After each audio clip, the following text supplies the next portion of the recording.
Pasukan pertahanan Israel mengonfirmasi militan Palestina melakukan tembakan hingga mengakibatkan ledakan misterius. Adapun ledakan itu terjadi di dua lokasi berbeda, hanya berselang 15 menit saja. Dikutip dari The Times of Israel, ledakan pertama terjadi di pom bensin di persimpangan Gus Etzion di tepi barat. Militer Israel mengirim pasukannya ke lokasi kejadian dan mengklaim berhasil menembak mati militan Palestina. Pelaku berhasil dilumpuhkan saat dua bom mobil yang diduga diledakkan di wilayah Gus Etzion pada Jumat 30 Agustus malam. Bahkan beredar di media sosial yang memperlihatkan militan Palestina sedang ditembak IDF. Terlihat lokasi kejadian terbakar dan dilaporkan beberapa warga terluka. Sementara ledakan kedua terjadi di pemukiman Karmei Sur di tepi barat.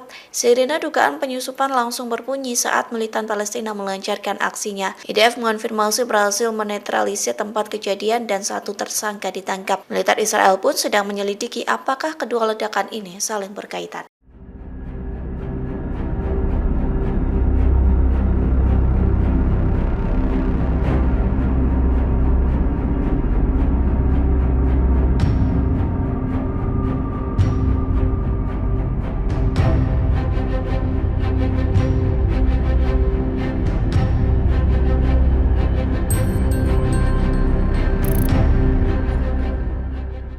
Download Tribun X sekarang, menghadirkan lokal menjadi Indonesia.